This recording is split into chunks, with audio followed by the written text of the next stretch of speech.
तो आप सभी का स्वागत है लर्नालय में। और जहाँ पे हम आज एकदम बिल्कुल ही नया लेक्चर लेकर आए हैं इंटीग्रल कैलकुलस के इम्पोर्टेंट क्वेश्चंस। इंटीग्रल कैलकुलस के इम्पोर्टेंट क्वेश्चन ये बीएससी और बीटेक वालों के लिए बहुत ही इंपॉर्टेंट वीडियो होने वाला है, क्योंकि इंटीग्रल कैलकुलस से बहुत ज़्यादा सवाल नहीं बनते हैं, कुछ गिने चुने सवाल ही हैं, उन्हीं में से मिल जाता है। तो मैं कुछ उनमें से 8-9 सवाल लेकर आया हूँ, जिन्हें हम लोग कवर बाद में करेंगे। अभी देख लेते हैं वो कुछ सवाल कौन से हैं। तो हो सकता है आपको पहले से आते हों, अगर नहीं आते हैं तो आप लोग कमेंट कीजिएगा, वो सभी सवाल मैं आगे लेके आऊँगा। तो ये है most important video integral calculus के लिए, बीएससी बीटेक वालों के लिए। तो देखते हैं सबसे पहले सवाल क्या है। तो सबसे पहला सवाल है, prove that the gamma n+1 equal to n gamma n, मतलब जो n+1 है ये टूट जाता है n गामा n में। तो ये बीटा गामा का सवाल है, और सबसे इम्पॉर्टेंट यूनिट हमारी इंटीग्रल कैलकुलस के अंदर बीटा गामा ही है। बीटा गामा का अभी तक एक भी लेक्चर नहीं आया है, 2 लेक्चर आए हैं, एक डिरिचलेट विल्ली का आया है और एक चेंज ऑफ ऑर्डर का आया है। तो बीटा गामा के लेक्चर बहुत ही जल्द अपलोड होंगे। और दूसरा क्वेश्चन भी बीटा गामा से ही है, beta m, n equal to gamma m gamma n upon gamma n+1। और ये जो तीसरा है ये एक शॉर्ट क्वेश्चन बन सकता है। चौथा सवाल क्या है? चौथा सवाल ये वेरी मोस्ट इंपॉर्टेंट है, वेरी मोस्ट इंपॉर्टेंट क्वेश्चन है आपके पेपर के लिए। तो एक ये क्वेश्चन और एक ये क्वेश्चन, ये दोनों ही लॉन्ग में आ सकते हैं, ये दोनों क्वेश्चन लॉन्ग में आ सकते हैं। अब इसके बाद लेजेंडरेस डुप्लीकेशन फार्मूला, ये कभी कभी आता है, लेकिन जब भी आता है हमेशा बड़े नंबर में आता है, बिग मार्क्स। ये जब भी आएगा तो ये बड़े नंबरों के लिए ही आएगा। तो ये तीनों चारों सवाल ये बीटा गामा के हैं। तो बीटा गामा से आपको एक सवाल मिलना एकदम कन्फर्म है। और डिरिचलेट विल्ली के अंदर भी बीटा गामा लगता है, तो आप लोग समझ गए होंगे बीटा गामा कितनी इंपॉर्टेंट यूनिट है।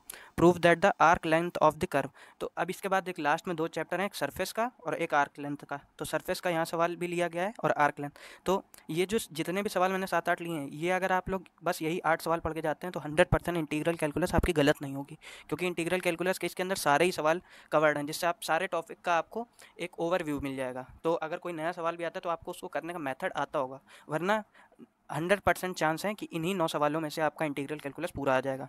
तो अगला सवाल क्या है? The arc length of, arc length का बस इसमें सीधे सीधे फार्मूला लगाना है और अप्लाई हो जाएगा। ये लिमिट भी दे दी गई है। अब यहाँ पे अगला, यहाँ पे 5 नहीं है अगले क्वेश्चन में, यहाँ पे s है, यहाँ पे s है, दिया गया Y Z I cap, Z X J cap और वाई एक्स के कैप।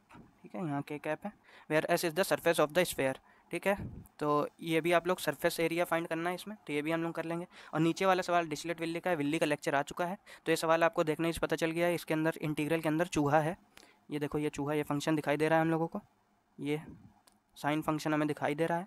तो यानी ये विल्ली का सवाल है, और विल्ली आपको लगाना आता है, फॉर्मूला पता है, विल्ली लगाएंगे तुरंत ये सवाल हो जाएगा। एक क्वेश्चन मैंने रिमान इंटीग्रल का रखा है, तो रिमान हमें बताना है कि ये रिमान है या नहीं। ये क्वेश्चन पूरा नहीं है, इसमें हमें बताना है कि ये क्वेश्चन, ये जो फंक्शन दिया गया है ये रिमान इंटीग्रेबल है या नहीं है, और नॉट रिमान इंटीग्रेबल।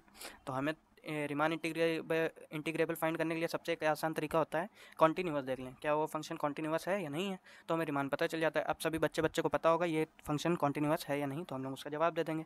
बाकी ये सारे ही क्वेश्चन मैं आगे वाले लेक्चर में जरूर एक 1 बाय 1 कवर करूँगा। तो आप लोग जुड़े रहिए और चैनल को सब्सक्राइब कीजिए, नोटिफिकेशन की घंटी दबा दीजिए। ये सारे लेक्चर आने वाले हैं, बहुत ही जल्द सीक्वेंस एंड सीरीज़ भी कवर करी जाएगी और वेक्टर कैलकुलस भी, तो जिससे आप के वेक्टर कैलकुलस पूरा और इंटीग्रल कैलकुलस आपको यहीं पे मिल जाएगा, और साथ में सीक्वेंस सीरीज़। और आप लोग अलग भी कोई क्वेश्चन चाहते हैं जैम लेवल तक, कोई भी क्वेश्चन चाहते हैं जैम या गेट लेवल तक किसी भी टॉपिक पे, तो आप लोग कमेंट कर सकते हैं, वो क्वेश्चन भी मैं लेकर आऊँगा। Thank you.